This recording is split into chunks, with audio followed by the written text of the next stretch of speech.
Hello and welcome to Afternoon Tea with Karen. A few weeks ago, I did a thing on maps and I used some footage from the ABC over in Western Australia in regards to something that happened in Albany Council. Anyway, there's been some developments, so I have to do a quick follow up.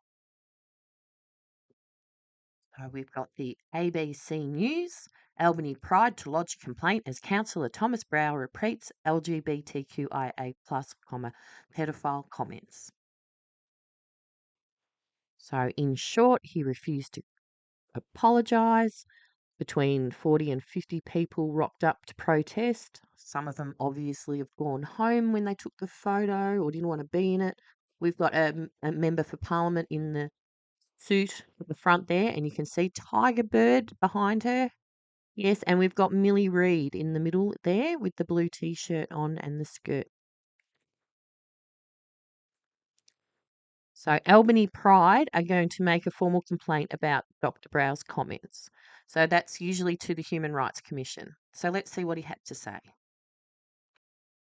So within the coalition of the LGBTQIA+, I just wanted to hone in on the plus, he said. That includes a group of people who identify as minor attracted persons. Yes, there are lots of TED Talks and all sorts out there with the minor attracted persons saying that they are just a vilified group. Similarly to homosexuality used to be criminalised. It's just a matter of time. They've got their own flag, and a lot of them identify with the Q because of queer theory. Hmm. Yep, and he hasn't aimed it at anyone in particular, so Albany Pride's still gonna. Yeah, it's like they have to. It's part of their strategy. So, speaking at the meeting, Albany Pride Vice President Millie Reid warned that unfounded comments towards the LGBT plus community could put people at harm and have real world consequence in the same stuff they always say.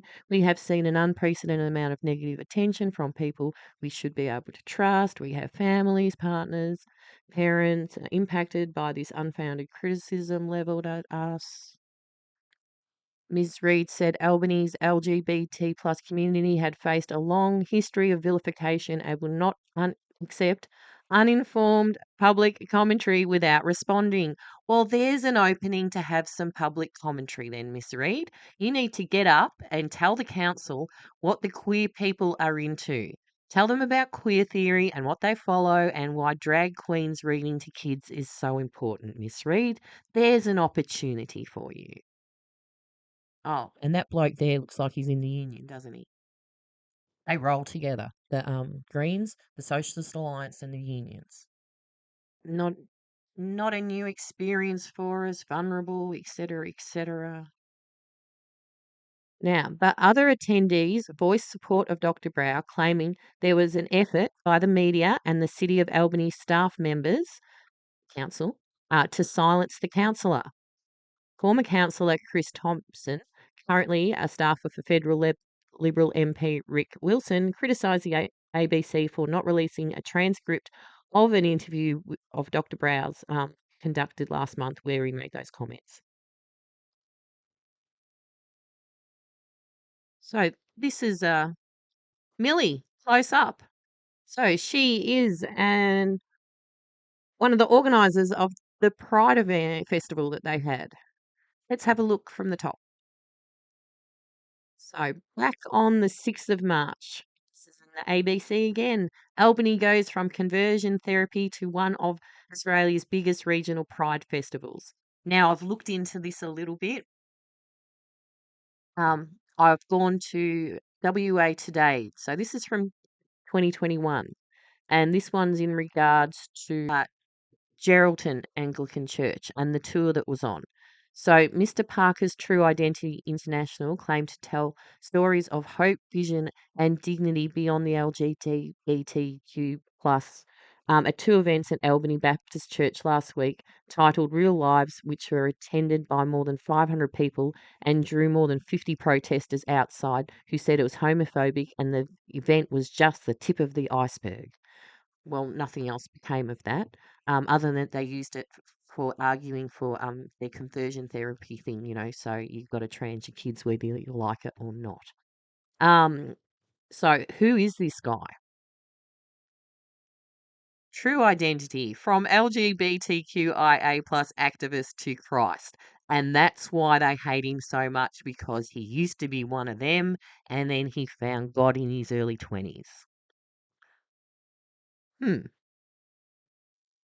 Anyway, back to the 6th of March.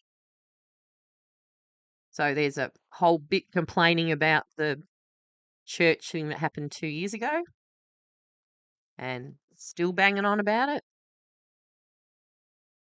So Barbecue attended the very first Pride Festival out in Albany in 2016 when it was just drag queen bingo.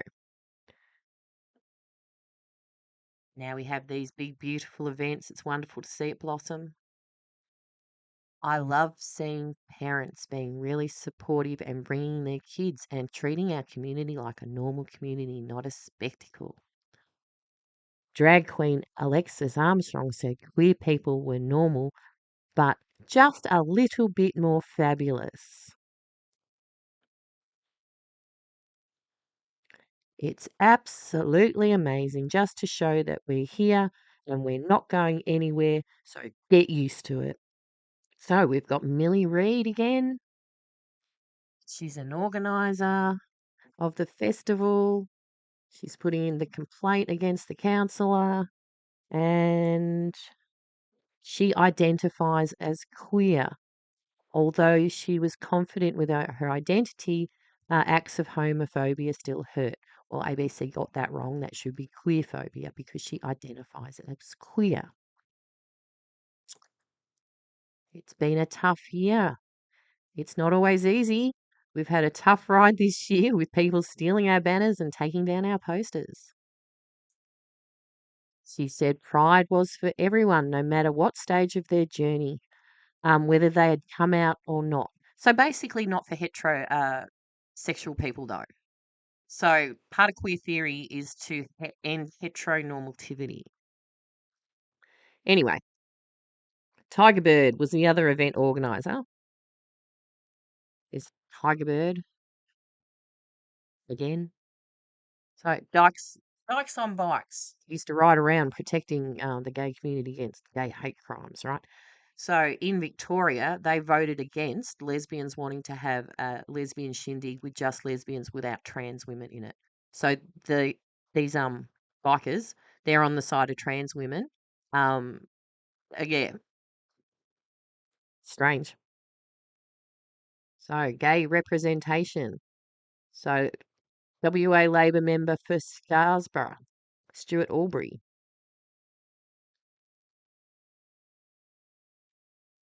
He's one of 6 politicians in state parliament who identify as LGBTQIA+.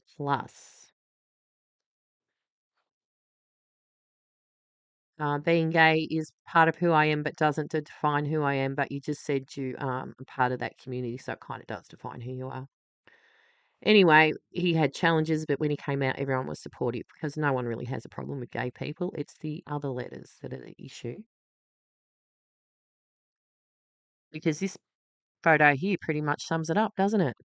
The festival normalizes the role of the LGBTQIA plus community in society for children. Mm. They should have that in bold letters, shouldn't they? Right. Now, little sidetrack, something we were discussing at lunch the other day. These documents need to be looked at like this one. This one is what the Victorian government used during COVID.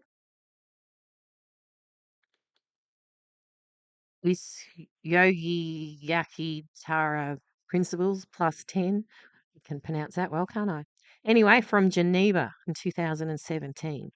This document lays out all the UN human rights types rules they can come up with, laws, principles, everything that they can come up with, and how to use it to get this stuff going and get it through. And it goes into detail how to do it. I'm not going to do it now, but you can pause and read, you get the idea. And it's similar to the Denton's documents, which then gets rolled out pretty much everywhere.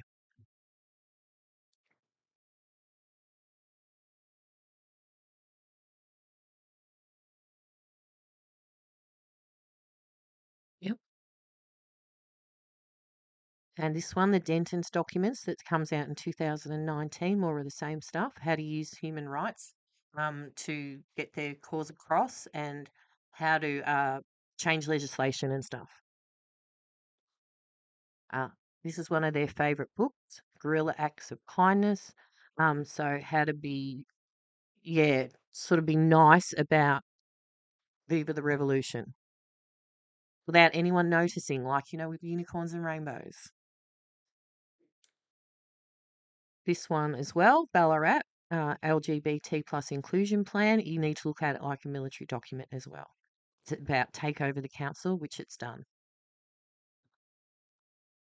And the councils also advocate for this because they're so taken over.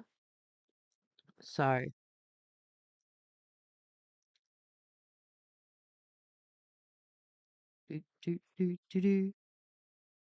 we know this one.